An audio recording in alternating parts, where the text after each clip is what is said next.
Well, we're back. A bit jet lagged, but it was an amazing trip. I mean, it was absolutely fabulous. And I will tell you a little bit more about that in my next upcoming video, which will be about my capsule wardrobe. But I just thought I'd better show you what my garden looks like. But the wonderful thing about our garden is that it's at the front and I'm always in it. It's right outside the kitchen door. It's on the way to the gate. So I'm always in my garden doing just a little bit here and there, not sort of technically what I'd call garden work. I generally do a few hours every week in the garden. And of course that hasn't happened for 5-6 weeks at least while we've been away. And then of course the month before that I wasn't really doing that much in the garden because I knew we were going away. And then I think the weeds just know that you've gone. And they sort of go, right, grow, grow, grow. And of course the house sitter that we had, she did a fabulous job of looking after Maggie and the chickens in the house, but clear instructions not to touch the garden, just to completely ignore it. So obviously nothing's been done, I would say, for 2.5, maybe 3 months. Well, I just thought I'd show you the state that it's in because I've got a lot of work to do. And I've got a garden tour in 3 weeks, people coming to look at my amazing garden, and it isn't. So come along with me and I'll just show you the state it's in after not doing a single thing to it for at least 6 weeks. Okay, so there are clearly the jobs that I knew needed doing. So pruning the fig, pruning the avocados, those jobs all need doing. Pruning the rose, the grape, pruning the espaliers, all of that I knew needs doing. I do it about this time every year. It's a little bit late, to be honest, but I knew they needed doing. But the garden, oh my Lord, look at this. Well, these broad beans, they were flowering before we went, and I thought, oh, I do hope I don't miss the beans. But they haven't had beans yet. Obviously, there weren't enough pollinators around at that time of year. They have continued to grow, and now they have flowers, and I've seen bumblebees on them. So it's nice early flowers for the bumblebees when they first emerge. So even though, I mean, we are in the middle of winter, not really, we're in the last month of winter. It's obviously been quite mild because I have seen quite a few bumblebees about. But I can't even get down my path. And this is a path, not that you'd notice, because look at that grass in my path. Now I knew that the paths were going to do something similar because they desperately needed digging out and replacing with the mulching, but of course that relies on the pruning. So all the pruning that we do around the property, the winter pre-pruning, basically goes through the chipper and then forms the paths for the next year. So that is my composting in place technique.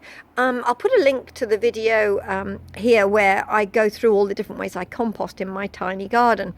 So because that of course is great growing medium, which is what I love, and the compost that I use on the garden, it is also growing grass and weeds. So all that needs to come out, be dug out and be replaced by mulch.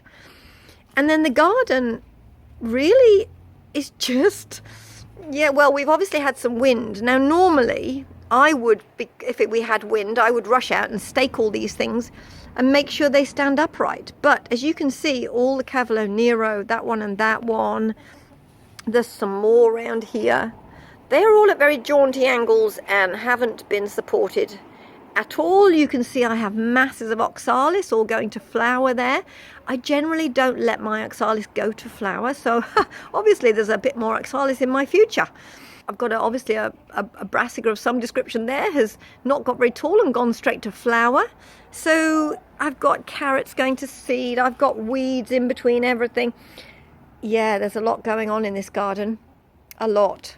Flowers from the summer still flowering. Well, I can't even get down that path, so I'm going to have to show you this from the other side. Obviously all my espaliers need pruning, but the first job, you can see here, those are just a few leaves that I gave the chickens the last few days.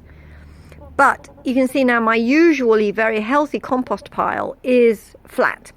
All of this needs digging out because at this time of year we dig out all the chicken coop and put it onto the garden beds, and then we fill it up again with the mulch that comes out of the paths.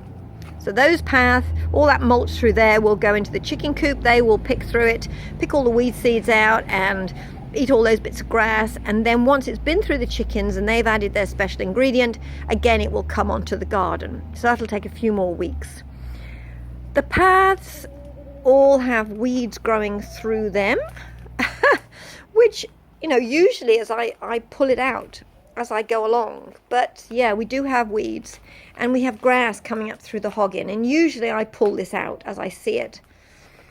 But yeah, weeds and grass and stuff everywhere, so that all needs attention.